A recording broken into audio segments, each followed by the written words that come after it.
இது விஜய் சேதுபதி சொல்லிட்டாரு தான், அதுக்குன்னு இப்படியா சௌந்தர்யா அப்படின்ற மாதிரி தான் இருக்கு. ஏன்னா நேத்து வந்து பாத்தீங்கன்னா விஜய் சேதுபதி ஒரு வார்த்தை சொல்லிட்டாருங்க, இண்டிவிஜுவலா ஆடுங்க அப்படின்ற மாதிரி. சௌந்தர்யா வந்து பாத்தீங்கன்னா அப்பத்துல இருந்தே முடிவு பண்ணிட்டாங்க, இதுக்கப்புறம் பாருங்க நான் எப்படி ஆடுறேன் அப்படின்ற மாதிரி. நேத்து நைட் கூட பாத்தீங்கன்னா பெட்ரூம்ல படுக்காம வெளியே வந்து படுத்துட்டு இருந்தாங்க. இவங்க கூட இதே மாதிரி இன்னொருத்தவங்களும் இதுக்கப்புறம் பாருங்க ஃபயர் மோட் ஆன் பண்றேன் அப்படின்ற மாதிரி பவித்ராவும் பாத்தீங்கன்னா நேத்து வெளியே வந்து படுத்துட்டு இருந்தாங்க. இந்த அளவுக்கு ஃபயரா வந்து இந்த வீக் வந்து நாங்க ஆட போறோம் அப்படின்ற மாதிரி முடிவு பண்ணிருக்காங்க. இதுக்கப்புறம் வர வீக் எல்லாமே பயங்கரமா ஃபயர் மோட் தான் இருக்குன்றாங்க. ஆனா பிரச்சனை என்ன தெரியுமா, ரொம்ப லேட்டுமா. ஏன்னா 10 வாரம் முடிஞ்சதுக்கு அப்புறம் 11வது வாரத்தில் இது யோசிக்கிறீங்களா அப்படின்னு நம்ம யோசிக்க தோணுது. இன்னைக்கு எபிசோட்கான தேர்ட் ப்ரோமோல பாத்தீங்கன்னா நாமினேஷன், செகண்ட் ப்ரோமோல பாத்தீங்கன்னா நாமினேஷன் ப்ராசஸ் இருக்குல்ல, சோ அதை தான் காமிக்கிறாங்க. இதுல வந்து ஒவ்வொருத்தரும் நாமினேட் பண்றாங்கன்னு வச்சுக்கோங்களேன். இதுல சௌந்தர்யா வந்து ஜாக்லினா பண்ணாங்க பாருங்க, அதுதான் ஹைலைட். ஏன்னா முத்து வந்து பாத்தீங்கன்னா அருண பண்றது அது நார்மலான விஷயம் தான். ஏன்னா ரெண்டு பேருக்குள்ள பயங்கரமான வார் போயிட்டு இருக்கு. சோ அதனால பண்ணிட்டு இருக்காருன்னு வச்சுக்கோங்களேன். லாஸ்ட் வீக்கே கூட சொல்லியிருந்தாரு, அருண் இந்த வீட்டுக்குள்ள இருந்து வெளியே போனா கொஞ்சம் நல்லா இருக்கும் அப்படின்ற மாதிரி. சோ அதனால வந்து பாத்தீங்கன்னா முத்து அருண பண்றது, அது மாதிரி ஜாக்லின் அருண பண்றது, இதெல்லாம் வந்து பெரிய விஷயம் இல்லை. ஆல்ரெடி ரெண்டு பிடிக்கல அவங்களுக்குள்ள, ஓகேங்களா, ஒத்து போல. ஆனா இங்க சௌந்தர்யா வந்து இப்ப ஜாக்லின் பண்ணாங்களே, இதுதான் ஹைலைட். என்னன்னா நேத்து சொல்லிட்டு போயிட்டார்ல, இண்டிவிஜுவல் ஆடுங்க அப்படின்ற மாதிரி. சோ அவங்களோட இண்டிவிஜுவல் கேமை இப்ப காமிக்கிறாங்க. இது ஒர்க் அவுட் ஆகுமா இல்லையா அப்படின்றத வெயிட் பண்ணி தான் பார்க்கணும். ஆனா மேட்டர் என்னன்னா, என்ன பொறுத்த வரைக்கும் ஒன்று சொல்லணும்னா ரொம்ப லேட் ஆயிட்டாங்க. ஆக்சுவலா 10 வாரம் பாத்தீங்கன்னா எப்படி கேமே ஆடாம சும்மா ஒப்பைத்திக்கிட்டு இருந்துட்டு இப்போ வந்து நான் பயங்கரமான கேம் மோட ஆன் பண்றேன் அப்படின்ற மாதிரி சௌந்தர்யாவட்டும் பவித்ராவட்டும் யாரா இருந்தாலும் சரி, இதுக்கப்புறம் ரஞ்சித் எல்லாருமே அந்த ஃபயர் மோட ஆன் பண்ணாலுமே ஒரு வாரத்தில் வந்து சேஞ்ச் பண்ண முடியாதுங்க. அவள் தான் சோலி முடிஞ்சிருச்சு, ஆல்ரெடி எல்லாமே ஃபிக்ஸ் ஆயிடுச்சு அப்படின்னு நம்ம தான் சொல்லணும். ஏன்னா இப்போ ஆல்மோஸ்ட் பார்த்தீங்கன்னா மக்கள் மைண்ட் செட் வந்துருச்சு, யாருக்கு கப்பு போகணும், யார் ரன்னரப்பா வரணும், யார் அந்த ஃபைனல் ஸ்டேஜில் வரணும் அப்படின்ற மாதிரி எல்லாருக்குமே தோண ஆரம்பிச்சிச்சு.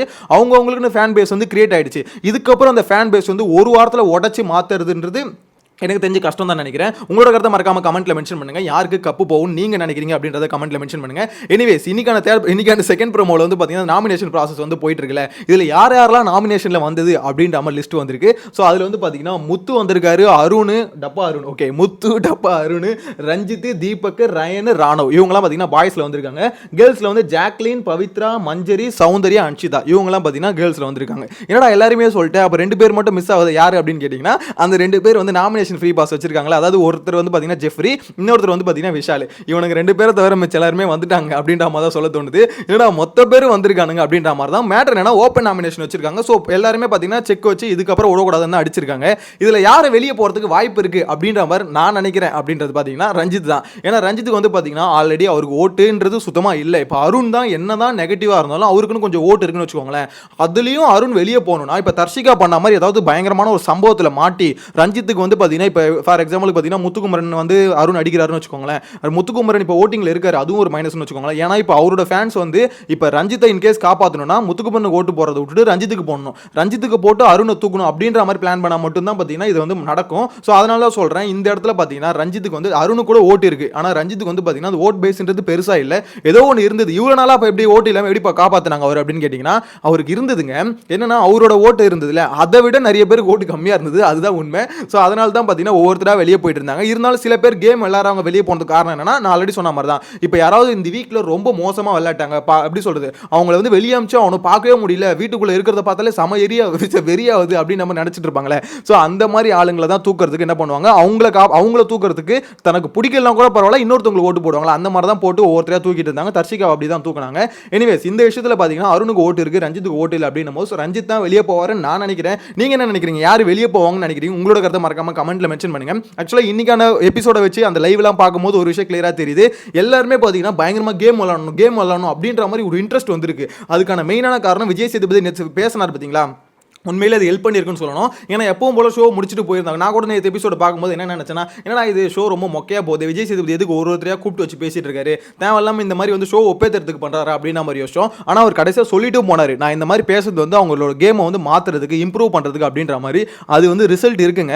ஏன்னா ஒவ்வொருத்தரும் பார்த்தீங்கன்னா எப்படி இருக்காங்கன்னா, ஓகே இதுக்கப்புறம் பாரு அப்படின்னு எல்லாருக்கும் பூஸ்ட் கொடுத்து அமைச்சிருக்காருல. இந்த மாதிரி வந்து நீங்கள் உங்ககிட்ட இது பாசிட்டிவ், உங்களுக்கு இவ்வளோ சப்போர்ட் இருக்குது, அதான் அருண் கிட்ட மட்டும் போய் சொல்லிட்டாரு. ஏன்னா அவருக்கு வந்து பார்த்தீங்கன்னா நெகட்டிவிட்டியே இல்லை அப்படின்னு அவர் போய் சொல்லிட்டாரு, அது ஏத்துக்க முடியலன்னு வச்சுக்கோங்களேன். மற்றபடி நிறைய பேருக்கு பார்த்தீங்கன்னா பாசிட்டிவாக தான் கொடுத்துருக்காரு. ஸோ இந்த மாதிரி உங்ககிட்ட கேம் நல்லா இருக்கு, இது இன்னும் இம்ப்ரூவ் பண்ணிக்கோங்க அப்படின்ற மாதிரி சில அட்வைஸ் எல்லாமே கொடுத்தது வந்து பார்த்தீங்கன்னா உங்களுக்கு பயங்கரமான பூஸ்டாக இருக்கு. இந்த வாரம் வந்து எல்லாருமே கேமில் வந்து ஃபுல் ஃபிளெஜ்டாக இறங்கணும்னு முடிவு பண்ணிட்டாங்க. அதுக்கேற்ற மாதிரி இந்த வாரம் டாஸ்க் வந்து ஃபேக்டரி டாஸ்க் அந்த கன்வேயரில் வரும் தெரியுமா ஒரு பொருளாம், ஸோ அந்த டாஸ்க் தான் வரப்போகுதுன்றானுங்க. ஸோ அப்படி இருக்கும்போது இந்த வாரம் ஏகப்பட்ட கண்டென்ட் வரும். அது ஒன்று, அது கண்டென்ட் வருதுன்னா மீன்ஸ் என்ன காரணம், கலவரங்கள் வரும் அப்படின்ற மாதிரி தோணுது. அதில் அதிகபட்சம் கலவரம் எனக்கு தெரிஞ்சு பார்த்தீங்கன்னா சௌந்தர்யா கிட்ட இருந்து வரும். நோட் பண்ணி வச்சுக்கோங்க.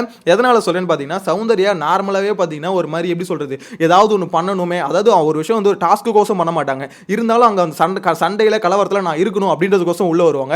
ஸோ அப்படிப்பட்ட சௌந்தர்யா இப்போ இன்டென்ஷனலாக பயங்கரமாக பிளான் பண்ணி வச்சிருக்காங்க. நம்ம வந்து இந்த வாரம் பயங்கரமாக விளையாடணும் அப்படின்ற மாதிரி. எனக்கு தெரிஞ்சு இங்கே தான் நிறைய பேர் மாட்டுவாங்க. ஏன்னா இப்போ கேமுக்கோசம் பண்ணும்போது பார்த்தீங்கன்னா அந்த ஆர்வத்தில் ஏதாவது பண்ணணும்னு சொல்லிட்டு தப்பாக பண்ணிடுவாங்க. அதுதான் பார்த்தீங்கன்னா நம்மளுக்கு தேவை. ஏன்னா அந்த மாதிரி பண்ணும்போது தான் பார்த்தீங்கன்னா நிறைய பேர் அடி வாங்குறதுக்கு வாய்ப்பு இருக்குது. யார் வேணா இதில் மாட்டலாம்னு வச்சுக்கோங்களேன். ஆனால் என்ன தான் அடி வாங்கினாலும் என்னை பொறுத்த வரைக்கும் ஒரு விஷயம் மட்டும் கிளியராக செட் ஆயிடுச்சு அப்படின்ற மாதிரி தோணுது. டாப்பில் வந்து பார்த்தீங்கன்னா 5 பேர் இருப்பாங்களே. ஸோ அந்த 5 பேரில் இல்லை 4 பேரில் வந்து பார்த்தீங்கன்னா ஆல்மோஸ்ட் ஃபிக்ஸ் ஆகிட்டாங்க. தீபக்லாம் ஃபினாலே ஸ்டேஜுக்கு வந்துருவார். இதில் வந்து விஷால் வருவாரா இல்லையா அப்படின்றத இப்போ கேள்விக்குறியா இருக்குது. ஏன்னா விஷால் வந்து இப்போ காப்பாற்றிட்டாங்க. ஓகேங்களா, கேப்டனு இந்த வாரம் நாமினேஷன் இல்லை. ஸோ நெக்ஸ்ட் வீக் விஷால் வருவார். ஸோ நெக்ஸ்ட் வீக்கில் விஷால் வெளியே போயிடுவாரா இல்லையா அப்படின்றதையும் கேள்விக்குறி. என்னன்னா ராணுவ இருக்கார்ல, இப்போ ராணுவுக்கான சப்போர்ட் வந்து எப்படி இருக்குது அப்படின்ற மாதிரி பார்க்கும்போது பார்த்தீங்கன்னா வெளியில் ராணுவுக்கு ஒரு டீம் இருக்குது அப்படின்ற மாதிரி அவங்களே உள்ளே ஒத்துக்கிட்டாங்க. ஸோ அப்படி இருக்கும்போது அந்த டீமை வச்சு அவங்களால முடிந்த அளவுக்கு புஷ் கொடுக்குறாங்க. இருந்தாலும் ராணுவ கிட்ட ஒரு பிரச்சனை என்னன்னு பார்த்தீங்கன்னா, இப்போ இந்த வீக்கு ராணுவா ரஞ்சிதா அப்படின்ற மாதிரி போகிறது கூட வாய்ப்பு இருக்குன்னு வச்சுக்கோங்களேன். ஏன்னா ராணுவ வந்து ஒரு விஷயத்தை பேசுறாரு, ஆனால் கிளாரிட்டியாக பேச மாட்டாரு. இது வந்து ராணுவ வந்து பார்த்தீங்கன்னா ரொம்ப எப்படி சொல்றது, ஒஸ்டா கேம் பிளே பண்ணுறாரு அப்படின்ற மாதிரி சொல்லலை. அவருக்கு வந்து இன்டென்ஷன் இருக்குங்க. ரஞ்சித் மாதிரி இல்லை, சும்மா உட்காந்து மிச்சர் சாப்பிட்டு போகணும் அப்படின்ற மாதிரி இன்டென்ஷன் ராணுவுக்கு இல்லை. ஏதோ ஒரு கேம் பிளே பண்ணோம், நம்ம கேம் வந்து இன்ட்ரெஸ்டிங்காக கொண்டு போகணும் அப்படின்ற எண்ணம் இருக்கு. பட் என்னன்னா இப்போ எதுக்காக அதை பண்றோம் அப்படின்ற ஒரு மோட்டிவ் இல்லை. அதே சமயத்தில் பார்த்தீங்கன்னா அதை வச்சு விஜய் சேதுபதி கேள்வி கேட்கும்போது எந்திரிச்சு பேசுறதுக்கு ஒரு கிளாரிட்டி இல்லை. ஸோ இப்படி தான் பார்த்தீங்கன்னா அந்த கேம் பிளே போயிட்டு இருக்கு. அதனால தான் ராணுவ போட்டு எல்லாம் பொலன்னு பொழக்கிறதுக்கான மெயினான காரணமே என்னன்னா, அவன் பேசிடுறாரு, பேசிட்டு அதை திருப்பி பேசும்போது பார்த்தீங்கன்னா அதாவது ஒரு விஷயம் யோசிச்சு பண்ணிடுறாரு, அதை எடுத்து எக்ஸ்பிளைன் பண்ணும்போது பேச வராதனால மொத்த பேர் சேர்ந்து செஞ்சு விட்டுறாங்க அப்படின்னு மாதிரி தான் தோணுது. இருந்தாலும் ராணுவங்க அம்மாவும் அக்காவும் நினைக்கிறேன். ஸோ அவங்க வந்து இந்த பேட்டி கொடுக்கும்போது என்ன சொல்றாங்கன்னா, அப்படிலாம் எங்களுக்கு யாருமே இல்லைங்க, எங்க வீட்டில் வந்து பார்த்தீங்கன்னா இந்த மாதிரி போஸ்டர் கொடுத்து நிறைய பேர்கிட்ட வீடியோ எடுத்தோம், அது மட்டும் தான் நாங்கள் பண்ணோம் அப்படின்ற மாதிரி அவங்க வீட்டில் வந்து வெளியே சொல்லிட்டு இருக்காங்க. ஆனால் நிறைய பேர் ராணுவ சார்ந்தவங்க அது மட்டும் பிக் பாஸ் வீட்டுக்குள்ளே போகிற டாக் என்னன்னா, அவங்க வீட்டுக்குள்ளே ஆக்சுவலாக பேசிக்கிறாங்க. சில பேர் என்ன சொல்லிக்கிறாங்கன்னா, இந்த மாதிரி ராணுவுக்கு ஒரு டீம் இருக்குது, சத்யாலாம் ஓப்பனாகவே சொல்லிட்டாரு, இந்த மாதிரி மச்சான் அவன் பக்காவாக செட் பண்ணிட்டு வந்திருக்கான், பிஆர் டீம் லண்டனில் யாரோ செட் பண்ணிட்டு வந்திருக்கான் அப்படின்னு நம்மளால சொல்லிட்டு இருக்காரு. சத்யாக்கு எப்படி தெரிஞ்சதுன்னு தெரியல. ஸோ அந்த அளவுக்கு பார்த்தீங்கன்னா ஒவ்வொருத்தரும் பேக்கப் வந்து செட் பண்ணிட்டு வந்திருக்காங்க. ஆனால் அதை வச்சு தான் சொல்கிறேன், இதில் வந்து கடைசி அந்த இப்போ 4வது பிளேஸ் 5வது பிளேஸ் இருக்குல்ல, இது மட்டும் மாறதுக்கு வாய்ப்பு இருக்குது. ஏன்னு பார்த்தீங்கன்னா ஃபர்ஸ்ட் 3 வந்து ஃபிக்ஸ்டு, அவள் தான் ஆல்மோஸ்ட் ஃபிக்ஸ்டு தான் நினைக்கிறேன். 3 4 வந்து பார்த்தீங்கன்னா ஃபிக்ஸ் ஆயிடுச்சு. ஒன்று வந்து பார்த்தீங்கன்னா முத்துக்குமரன், சௌந்தர்யா, ஜாக்லின், தீபக் இவங்கெல்லாம் கம்பல்சரி ஃபினாலே ஸ்டேஜுக்கு போயிடுவாங்க அப்படின்ற மாதிரி தான் இப்போ வரைக்கும் இருக்கு. இதில் மாறுதல் வரத்துக்கு வாய்ப்பு இருக்குன்னா அப்போ யார் ரீப்ளேஸ் பண்ணுவாங்கன்னு பார்த்தீங்கன்னா, ஒன்று அருண் இதுக்கப்புறம் பயங்கரமாக பண்ணி, அதாவது வெளியில் வேற அவருக்கு சப்போர்ட் இருக்குல்ல ஆல்ரெடி, ஸோ அந்த சப்போர்ட் எல்லாம் வச்சு இன்னும் அப்படியே பாசிட்டிவாக மாறி ஃபினாலே ஸ்டேஜுக்கு வரத்துக்கும் வாய்ப்பு இருக்கு. பட் அதுக்கு நடக்காதுன்னு தான் எனக்கு என்னமோ தோணுது. ஏன்னா அருணோட கேரக்டர்னு ஒன்று இருக்குல்ல, அந்த கேரக்டர் வந்து அவ்வளோ சீக்கிரம் மாறாதுங்க.